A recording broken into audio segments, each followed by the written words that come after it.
why I really want you guys to figure out what you guys are called to do is because I noticed that when I was in high school, I didn't know what I was called to do.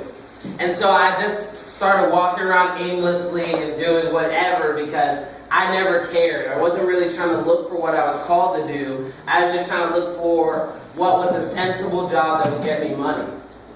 And I feel like that's a big problem that we have in the church, and we start like saying all the time, oh, this is what a calling is. And we start telling people that like, I'm called to ministry, but like, we never really explain what that means. We just expect people to know what that means and to know what that looks like.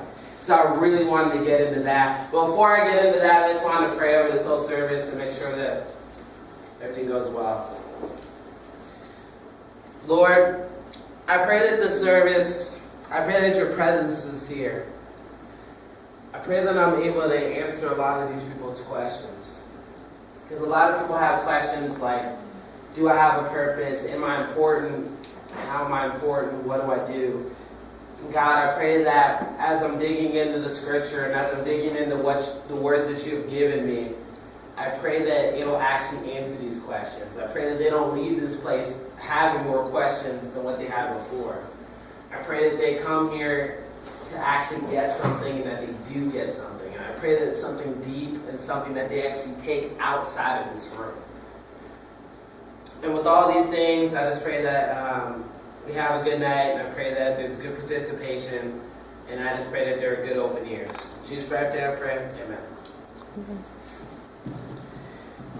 So, like I said, a lot of times we don't really know what it means to be called. Like, we're just like, am I called to something? Is everybody called to something? If everyone is called to something, how do I figure out what I'm called to do?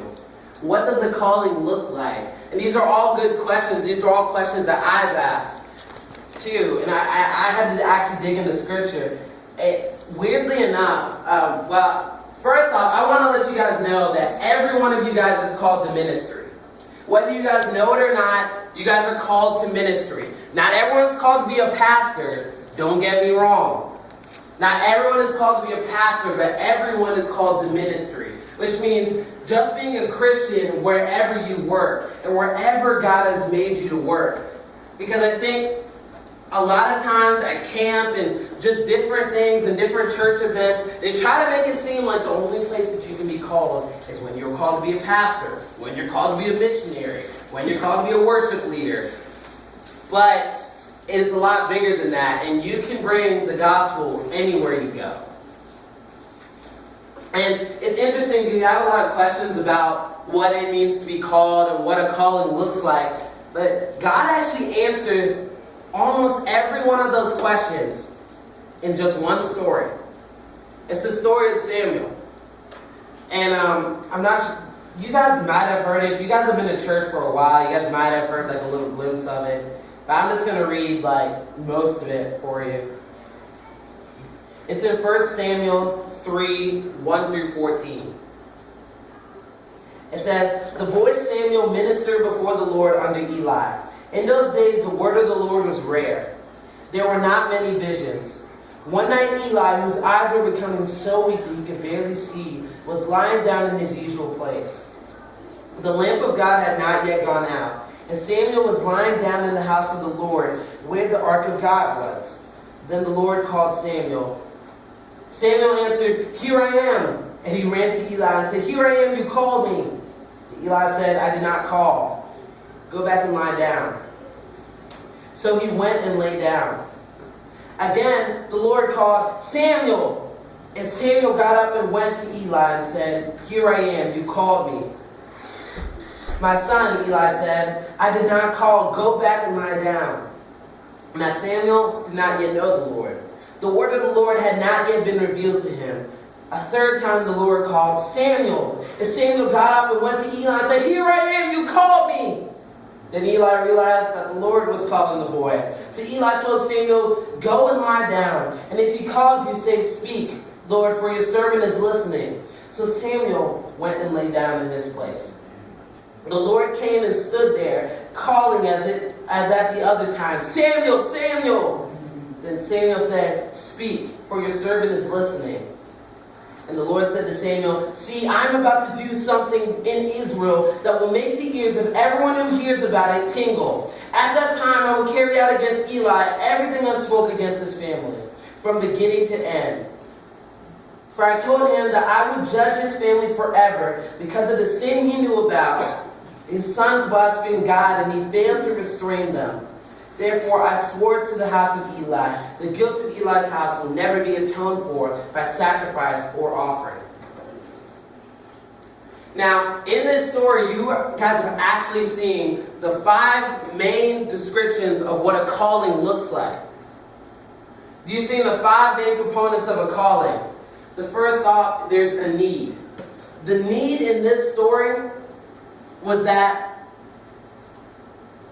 they needed prophecy, because there weren't many words from the Lord. There weren't many prophecies that were going on at this time.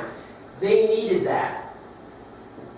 And so God had told Samuel that he was called to bring this message, to bring this first message of many messages that he would bring. And he would have to bring it to his mentor. And it's a really hard thing, because you actually notice, if you're actually paying attention, what he was saying was that he had to tell Eli that he was basically going to get what was coming to him. Because he had not really been following in the ways of God. He had not really been trying to raise up his kids in righteousness. He wasn't trying to actually make sure that his kids did the things of God. And he saw that they weren't and didn't care about it. So God said, "All right, what's going to happen now is you're going to basically get exactly what I said you would, because you weren't listening." And imagine how hard that is. Imagine you're going to your mentor. For me, it would be like I'm going to Lecrae or something. I'm sitting there and I'm just like, "You know what God said? He said that you got a problem. And that problem is about to be solved real quick." And that's really hard to say, because it's someone that you care about and someone that has been raising you up and has been trying to teach you things. But it was what God needed him to do. The second thing was the mission. The second component of a calling is a mission, because you need to figure out the way that God has called you to carry out that need and the way to address that need. So that was what he did.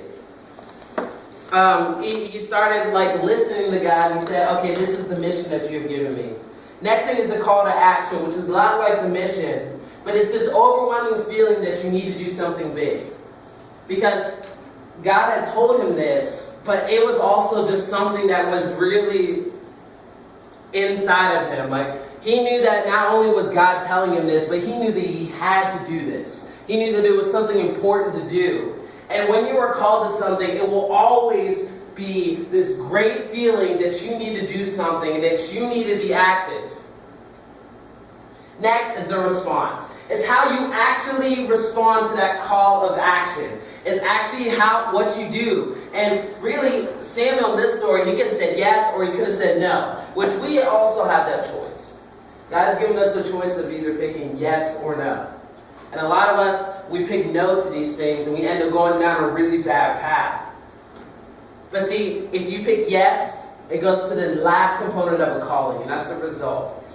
Because when you start doing what God has called you to do, it will have good results. It will never turn out to be something completely terrible. That's just not how God works. Because in this story, it says after he had done that one thing for God, and he had started doing that, and he started being obedient to what God was calling him to do, it said that his words never touched the ground. Meaning that every one of the things that he said had weight. They were important to people because he was doing what God had called him to do. And so when you're being called to something, like I said, there's going to be this passion inside of you.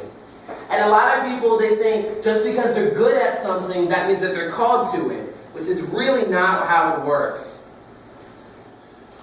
I hate to pick on you, but okay, if Melissa was good at singing, if she was just good at it, that's great and all. She could use that for the Lord. But if it's not what she's called to do, then it won't be as effective. Because you can be good at something, but being called to something is more than that. It's having passion. It's like Paul with drums. Gosh, if you talk to this dude about drums for like 5 seconds, golly, he will tell you a million things about the different cymbals he's gotten and like the different things that he's bought just to make his drumming better. It's annoying sometimes, but that's what passion looks like. That's what passion looks like. Paul shows what passion is in his drums. Okay? I would like to know how to sing, but I can't. That's not what God has gifted me. That's not what God has gifted me. And so it's obviously not something that I'm passionate about. I rap, and I would say I'm decent at it. I'm not saying I'm good. I'm not saying I'm great, because I think that's a lie to myself. But I think I'm decent. And I think that like God has given me a gift with the rap, and He's given me the gift to write lyrics. But if I just tried to become a rapper, even if I was doing all the things that I felt like God was telling me to do, and I was sitting there still preaching the message to people through rap, it wouldn't mean anything, because that's not what God had called me to do. And I can tell that because I'm not passionate about rap. I'm not like trying to make sure that everything that I do is done better, and I'm not trying to invest a lot of time and money into it, because that's not what I'm called to do. But see, a lot of the things that you're good at can be a part of what you're called to do. See, like for David, a lot of you guys know David and Goliath. You all know that story. He later became the king, because that was what he was called to be. He was called to be a king, and he was anointed to be the king. But if he had just been a warrior and just had said, I'm going to be a soldier in this army, he would have never been what God had called him to be. He would have never really been everything that God has called him to be. But him being a soldier became a part of who he was as a king. And so I think that we need to notice that. We need to notice the difference between us being good at something and us being called to something. But on the other hand, if you are called to something, you will not only be passionate about it, you will be good at it because of the passion. That's just how things work. You are never going to be called to something that you suck at. It is never going to work. God is not going to tell me you're called to be a worship pastor because I suck at singing and I can't play instruments. So that is not what God has called me to do. He's never going to call you to do something that you're terrible at. And I think that if a lot of pastors notice this, there would be a lot of pastors that wouldn't be in the job. I'm just being honest, and I'm not trying to be mean. It's just that I think that people, they're not gifted at what they do. They're not any bit good at it. They're not any bit gifted or any bit good at it. But they say, you know what, I feel like God has called me to do that. That's not how God works. If you suck at something, you are not called to it. Now, I'm not saying you're going to be perfect. Of course, you're still going to have to get better, and you're still going to have to do better with what you have. You're still going to try to improve. But if, you're starting off, at a 0, then it's probably not what you're called to do. Because God will never tell you to build a house without giving you the equipment to do it. God will give you the gifts. He'll give you these things. He'll give you the equipment. But you just have to make sure that you use it for Him. And that is how you live out your calling. But the next question is, so I know what a calling looks like. But how do I figure out that I'm called to something? How do you figure out your calling? And these are just a few things that you need to know if you're trying to figure out your calling. The first and most important thing is you need to listen to God. You cannot sit there and try to be whatever you are called to be if you never really listen to what He's saying that you need to be. Because Samuel could have done anything he wanted, but if he didn't sit there and listen to God and listen to His voice calling, he would have never figured out what he was called to do. The next thing is, get info from people that are actually doing the job. Because I think a lot of people, they give it these big job descriptions, but job descriptions are not always how the job is actually done. Over this past summer, I've gotten like a lot of different youth pastors telling me the bad and the good of being a youth pastor. And I think that's important for you guys to do, because whether you're called to be a nurse, whether you're called to be a coach, whether you're called to be a teacher, a lawyer, whatever, you need to find people that you can say, hey, they can tell me a little bit about this, and they'll tell me the good and the bad. Because how God has designed you, He will never design you for something, and then it'd be something that you can't take the bad of it. So if you sit there and you're looking at a situation, and you sit there and you hear all the pros and cons of doing this job, and there's like so many cons that you just can't deal with, you're probably not called to that. But see, then you just kind of go back to step one. Keep listening to God. The next thing is this is important. I feel like it's not that you can't do a spiritual gifts assessment first, because that's the next thing, is that doing a spiritual gifts assessment. But I do not feel like, I think you guys need to understand that spiritual gifts assessments are not going to tell you what job that you're going to do. It's just going to tell you how you need to carry out that job and how you need to carry out that ministry. For example, I did a spiritual gifts assessment recently, and my spiritual gifts were teaching, evangelizing, and apostleship. None of those are pastorship, and pastorship is actually one of the spiritual gifts. It doesn't mean I'm not called to be a pastor. It just means that I'm going to do it a little bit differently. Because everyone that is in a ministry is going to be called to a specific part of it. And I do think it's very important for you to figure out how you're going to carry out what God has called you to do. Pastor Josh, he said that one of his main ones is management. And those type of things, that was not one of my spiritual gifts. So, it's just kind of how I'm wired. And God has designed me in this very specific way. And He's not designed you like anyone else. So I'm not going to be a pastor like Pastor Josh is being a pastor. I'm not going to be a pastor like Pastor Larry is being a pastor. Because I am a different person. God has called me to do things in a different way. Yes, I can take advice from them. Yes, I can get wisdom from them. But it is not the big picture. It is not like I need to fully do exactly how this other pastor does it. Because he has not gotten the same spiritual gifts that I have, and I haven't gotten the same spiritual gifts that he has. Next one is you need to get support. Whatever you figure out, when you figure out that you're called to something, you figure out that you're going to try this out, you need to find people that are going to support you. Because if you don't, you're going to end up going off on the wrong path. Because then people will be trying to tell you, I don't think you're called to this, you're called to that. I don't think you're called to this, you're called to... No. But if you know that God has told you something, God has put a passion in you, it doesn't matter what other people say. But it is important to get support because it helps you be able to build you up and help you be able to dig deeper and do something greater for God's kingdom. The last thing that helps you figure out your calling is getting engaged, which means being plugged into ministry and starting to serve in the different ministries that you see at the church. Like you start thinking, okay, that might be something I might be good at, but you need to start working in it too.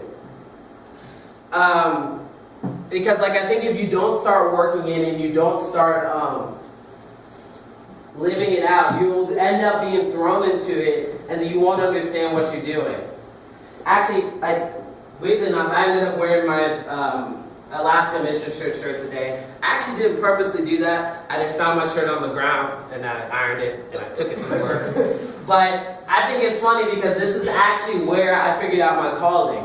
And this is what I'm trying to say, when you are serving, I was serving during this, and I started trying to pull myself in things. Some things I figured out, okay, that's not where I'm gifted. Some things I figured out I am gifted at. And that helped me figure out what I was called to do.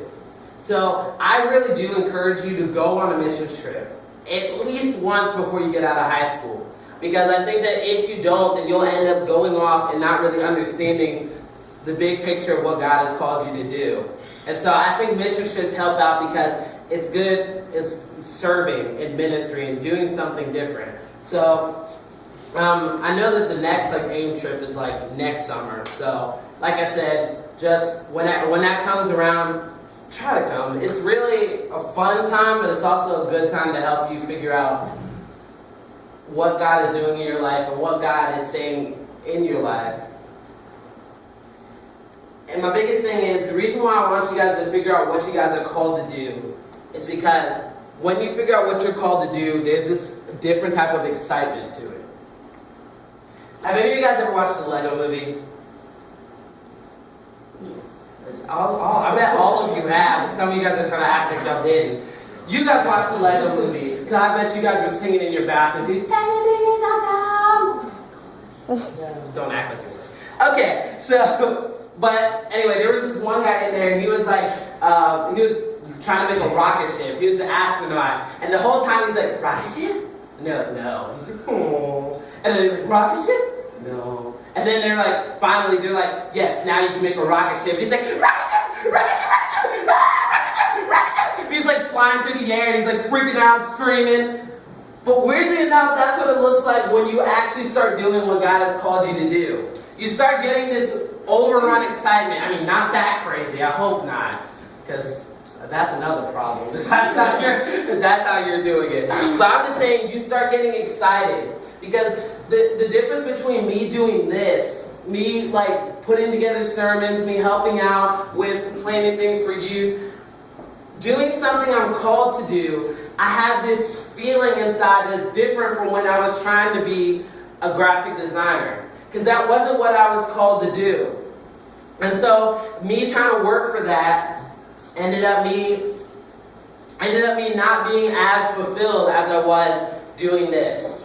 And as I was trying to go on the right path of doing what God has called me to do. So I really want you guys to figure out what you guys are called to do. I really want you guys to do that. But in case you guys don't remember, I want to bring y'all back a little bit. Alright?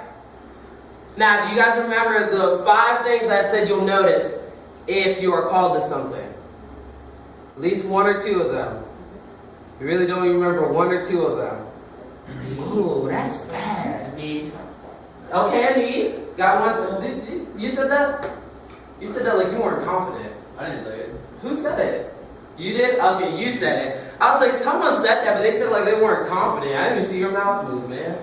I swear you said that through your teeth. But, alright. So yes, a need. A need. Something that you need to get, that needs more people in. That needs someone that is called to it to get involved in it. A mission. A mission. There you go. There you go, your boyo. Even though you got it from Josh.